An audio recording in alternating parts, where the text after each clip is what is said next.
Also want to begin my saying by thanking, because I came here in the last minute, thanks to Petra, and also thank you for Alan Schneider.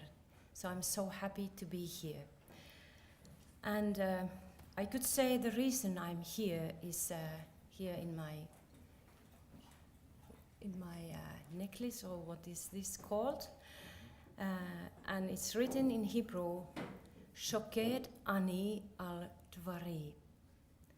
It's from Jeremiah 1st and 12, saying that the Lord is taking care or watching over His word to come true. And that is what I have been praying and practicing also during these years, and especially the several recent years. Yes, I came here for the first time 1979 as a young girl, and fell in love with Israel, and especially the language and also Jewish people. And then after 10 years of that visit, I became a pastor in Lutheran church, and had no idea at that time what is going to be the development of the church dealing with Israel. But now,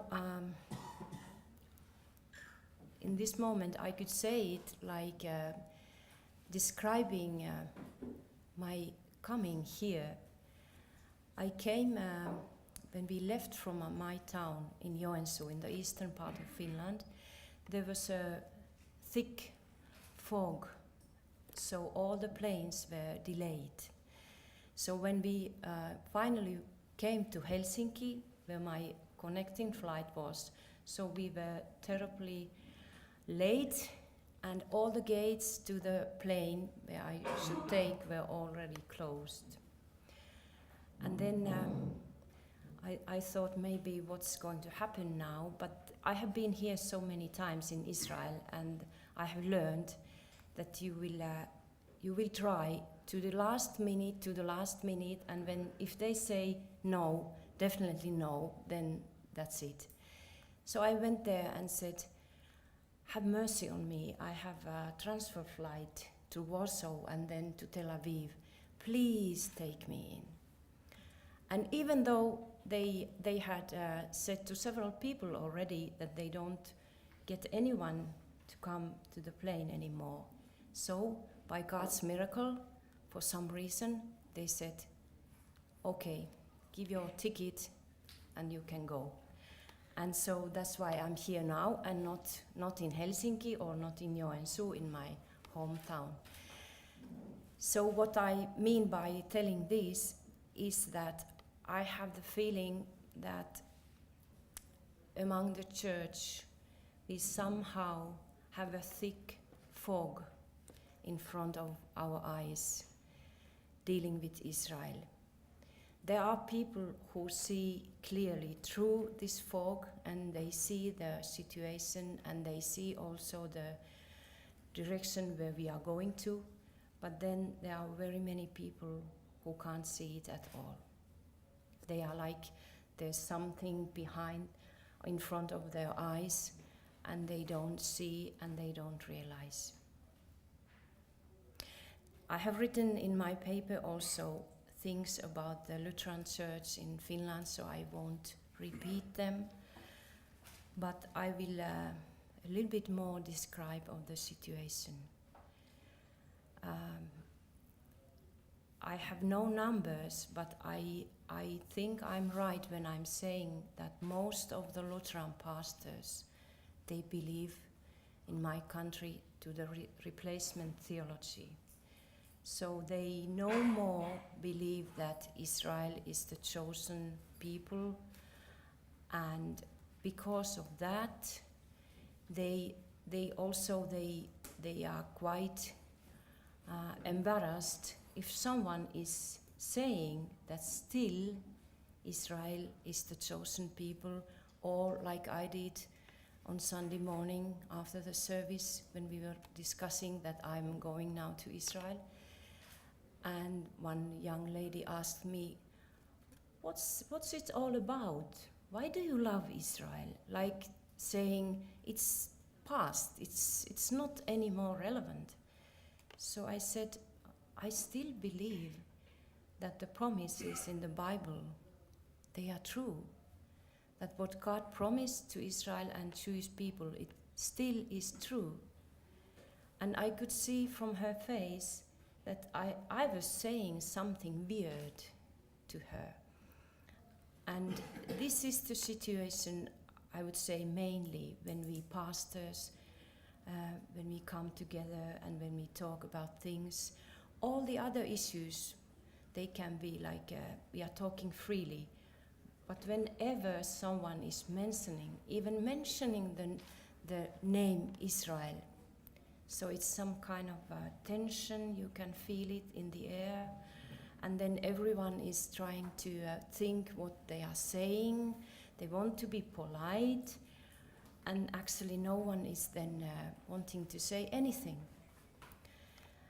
And last time when we had a meeting of workers, I was shocked because someone told me that they always tell me things because they know that I love Israel. So I'm in the middle of things when we are talking about Israel. So he turned to me and said, you know, the Israelis, they have built the wall. They have built the wall there against the Palestinians to come. And he said it like that.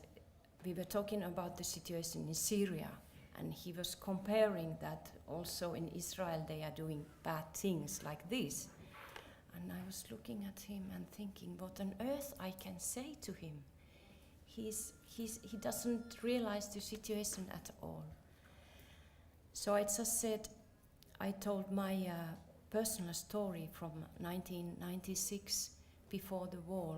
I was here in Israel, and then was the bomb explosion, and the bus number 17 went, and all the people got killed.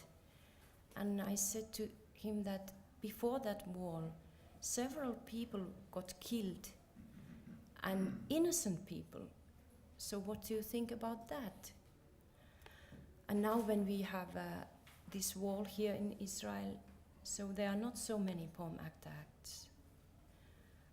And then he answered, he didn't actually say that it's good that they got killed, but he put it in the way saying that the Israelis somehow earned it because they have occupied the land. So this is we heard yesterday about this lie that Israel has occupied this land. So it's very deep in the attitudes there. And this, I was actually happy later than after crying that this man said it so clearly, because this is somehow deep, the attitude there. And he just said it so clearly that because Israel has occupied the land, it's somehow they are backing the troubles.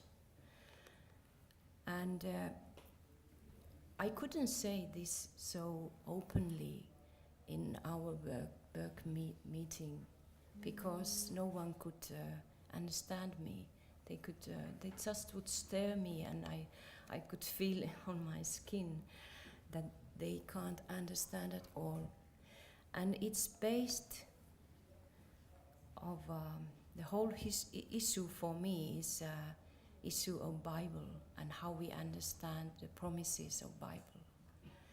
And then if there's a people or person who doesn't believe to the promises of the Bible, of the Tanakh and Brit Hadasha, so how can I explain to him, even though he's or she's a pastor, that these people here, they are still the chosen one? And so it really is a spiritual matter more than a practical one, but it then comes the practical things. Also, this the last springtime, the FinAid told to all Lutheran congregations not to buy products which are produced from the settlements. And I was thinking, how on earth, like a normal Finn knows now if she or he is going to buy Israel products, if they are produced in settlements or not. They hear it like, don't buy any Israel products. That is how they hear it.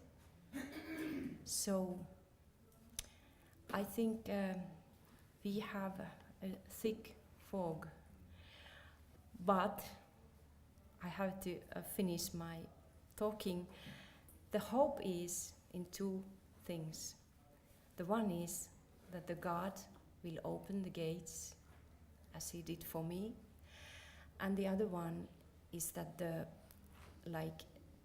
members of the congregations, they love Israel.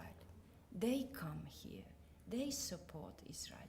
Every year, the Feast of Tabernacle, hundreds of Finns come to Israel. But the pastors and the workers in the congregation, that's a difficult thing to handle.